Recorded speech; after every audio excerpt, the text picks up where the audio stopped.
In the middle of a desolate cornfield in southeastern Illinois sits an old brick building that many people called home for the past 100 years. But these hallways were not filled with joy for any of its existence, and the prairie winds still howl with the songs of sorrow and pain contained within. The tormented lives here turned into tormented souls. Some seem to be looking for signs of life, while others thrive in the shadows of death. Welcome to Ashmore, Illinois, for this episode of Strange Curiosity.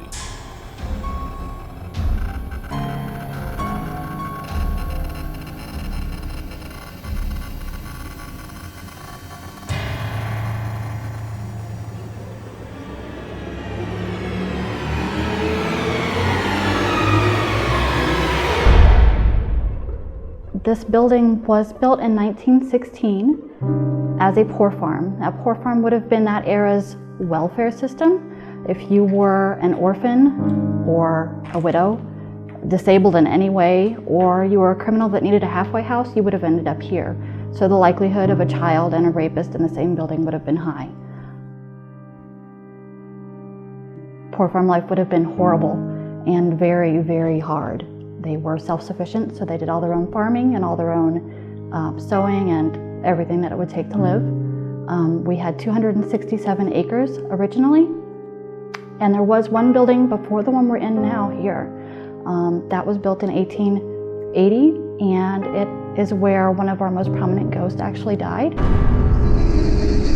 Elva Skinner was a little girl that lived in the original poor farm. She was 4.5 years old, almost 5. And she wasn't feeling well one day, so she stayed in her room late. She got up to get dressed one morning, and there was another little girl in the room, but her mother was at breakfast. But she got up to get dressed, and her dress caught on the fireplace, and she burned to death. I feel that she's sad and happy, like she's playing a lot, but she's also sad she misses her mom.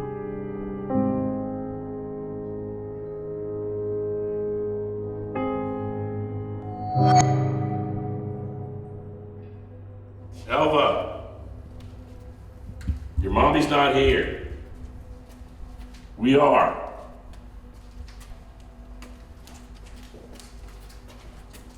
If you need to say something, or you need some sort of help, let me know. Tell me what it is. I don't know what I can do for you, but I can try something. I have 3 daughters and a son. So I kind of know how to handle little kids. I'm a good dad. Is someone bothering you here?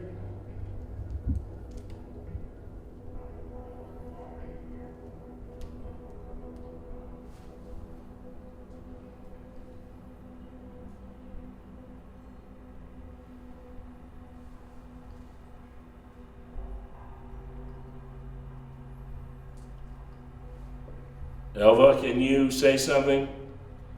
Or whoever you are. Maybe you're not Elva, maybe you're just a kid.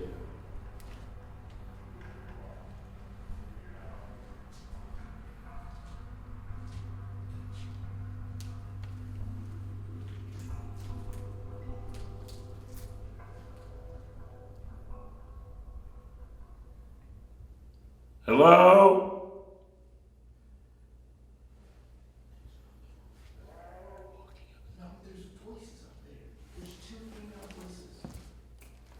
Mark time.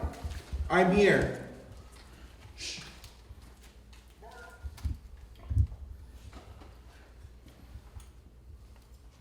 Who's here?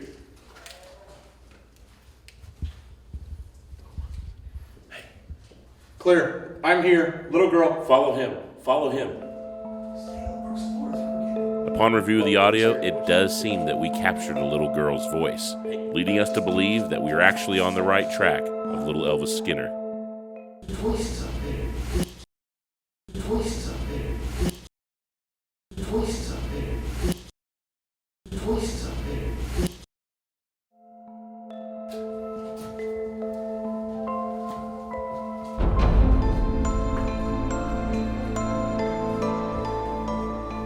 Who's up here talking, having a conversation? I need you to come over here and touch this thing. See like I'm doing right here? Look at that, look at all those lights. That's pretty cool, isn't it? I just heard that.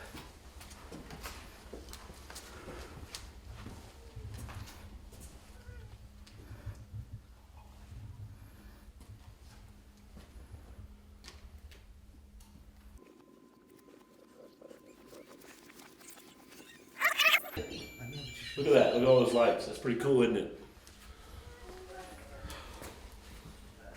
I just heard that.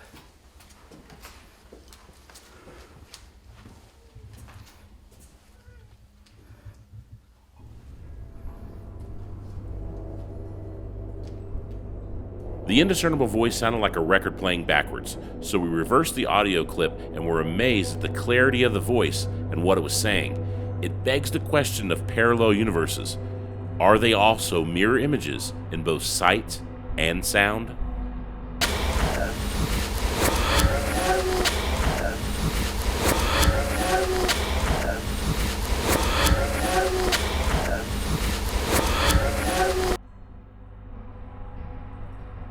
To learn more history and paranormal activity of the building, we called on a few more locals familiar with its hauntings, and it seemed that the stories were getting a bit more darker and a bit more foreboding.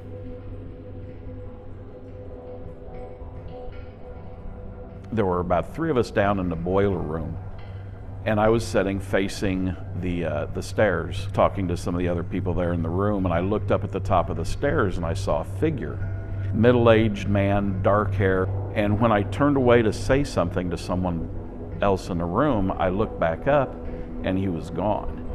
I couldn't tell who he was looking at, whether he was looking at me or who he was looking at, but they did a little research into it, and I think they know who it was, but that's been so long ago, I can't remember what the guy's name was. And but he was a regular, he was like a maintenance man here. Joe Bloxham was a resident of the Poor Farm. He was developmentally disabled, even though he was here during the Poor Farm. And his mother was as well, so Joe was probably pretty severe. He had walked home to Oakland to visit his family. And on his way back, he came through Charleston through the train district and was hit by a train. It hit his head, his shoulder, and his hip, and a kind passerby picked him up and brought him back to the Poor Farm. They got him inside the building and laid down, and Joe passed away. And a lot of us still think that he's here. When Joe was alive, he was kind of a caretaker. They say that if you give people with disabilities a purpose, a reason to be there, then they do better. And that was the case with Joe. They gave him lots of jobs to do. He would take care of the grounds or sweep the floors, and he took great pride in it. So when he died, a lot of us feel that he's still here doing that, and he kind of watches over everyone that takes care of the building. One of the other things that happened to me here, and probably about a half dozen other people, we were down in the men's dining room, and you could see shadows moving across the door frame. It was very dark in the room, but the door frame was white, and you could see shadows of all different sizes moving past the door frame. You'd see children, you could see adults, and at first, it's one of these things where, am I the only one seeing this? And you kind of keep quiet about it. But other people started seeing it, and we were seeing it at the same time because we were calling it out, like short person, tall person, going past this door frame. And then they would come in the door frame also.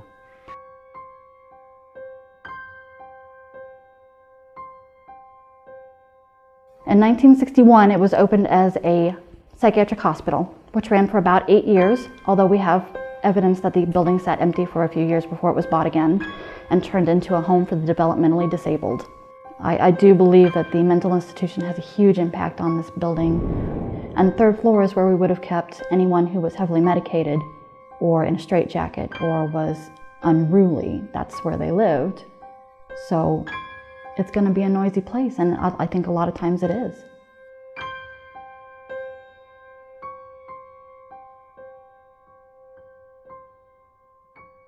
We came into the boiler room at one time and ran into an aggressive spirit that was down there.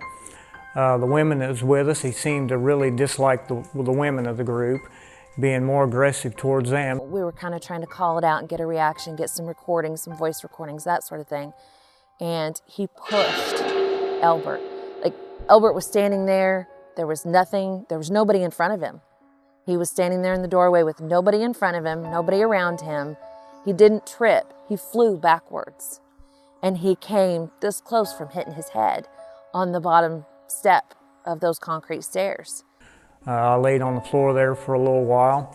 I thought I was able to get up, but it took and zapped enough of my energy that, I mean, it was more than what I thought, and I couldn't. I had to lay there on the floor. I finally was able to get up, and we went outside for a while to take a break. Evil. Just feels evil and scary, and he does it on purpose. He enjoys putting the fear of God in people. And he rushed us several times that night in the dining room. I don't believe he likes to back down. I think he thinks he's the male aggressor, where like someone like the male alpha wolf. I think he thinks he's the male alpha here and doesn't like it whenever another male confronts him. I do, in my own opinion, believe that the spirit in the boiler room does have enough power and energy that he could kill somebody if he so desired to. Aggressive spirits are my absolute favorite. And what better way to bring out an aggressive spirit with an alpha male versus another alpha male? It was time to get this show on the road.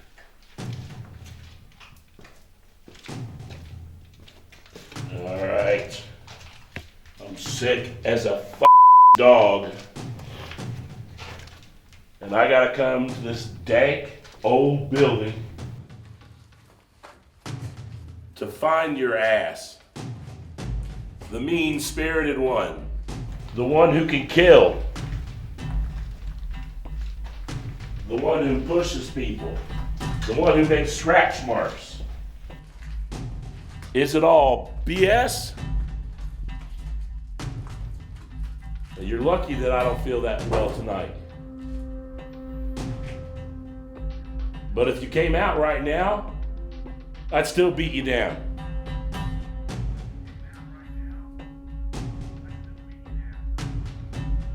So why don't you step on out and let's figure out what's going on here. Why do you hang out in this basement, in this boiler room? Are you protecting the building? Are you afraid that we're gonna knock it down?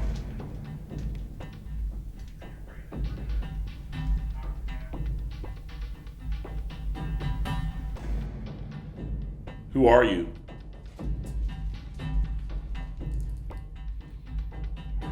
Joe?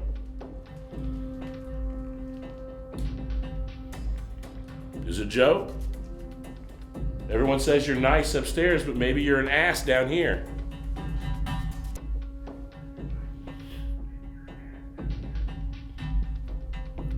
What do I gotta do to make it come out?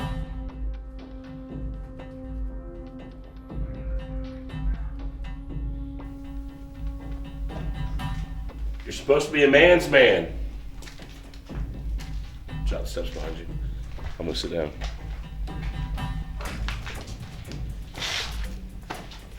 Get my ass dirty.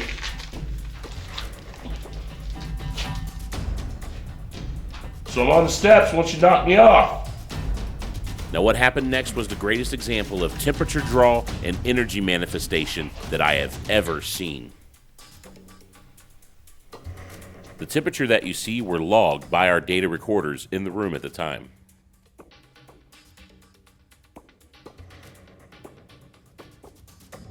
Walk out here!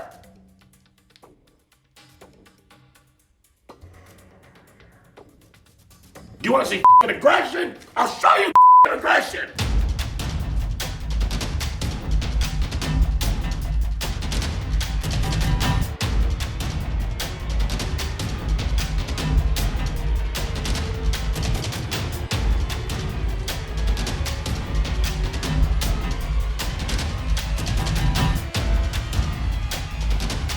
What a fuck.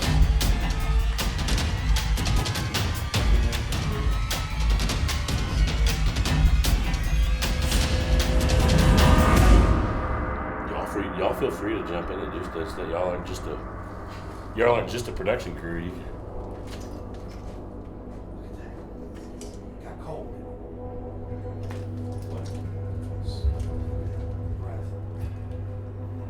You down here with us? I wasn't doing that a second ago. My back is ice cold right now. Oh, I feel like I'm in a freezer right here. A cold spot was about as far as that entity could manifest. But that's okay because it matches the story of both Elbert and Stacy. The extreme temperature variation was a direct result of heavy provocation. But as far as being picked up and tossed across the room, well, that is yet to be seen. But no matter how you look at it, there is definitely activity in this building, and unlike most haunted locations, we could actually match the stories with many of our experiences. So who or what is still calling Ashmore home? Personally, I think that the ghosts probably stay around here because this is what they knew was home, even if it was awful. Elva, for instance, this was the last place she saw her mother. And if you are a nearly 5-year-old child and you die, you just want to be where your mom is, I would assume. I mean, everybody has those days, right? As far as Joe, this was the only place he was welcome. This was the only place he made a difference. Why would he leave? And I just think that a lot of these people are here because this is the only place they knew. I think that the spirits in this building are very protective of it. This was their home. Would you want somebody coming into your home and damaging or hurting the place where you live and reside? I don't think they realize that they're gone. I think this is still very much home to them. I think the main reason this building remains active is because the people that were here was an alms farm, and they'd lost everything. This is all they had left in their lives, was to come here and live out their life, or decide to go live with family or whatever. But like, this is the only place a lot of these people ended up calling home. They'd lost their home, they'd lost their families. This is all they had left. Such sweet stories, but there are some who may stick around for more sinister reasons. I could absolutely see him being a serial killer. Somebody that enjoys not just the killing, but everything leading up, that actually feeds off of the fear of the person more than the actual death. The kind of person that would keep somebody alive and torture them for days and make it last as long as they could because that's the enjoyment. I went back and remembered what Elbert had said, and it stuck with me. I do, in my own opinion, believe that the spirit in the boiler room does have enough power and energy that he could kill somebody if he so desired to.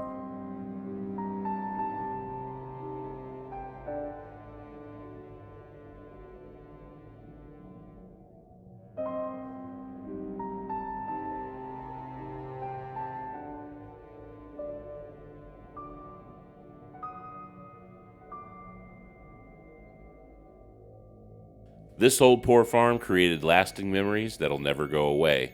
The spirits seem to live in harmony, and oftentimes it's as if they're just trying to protect their home.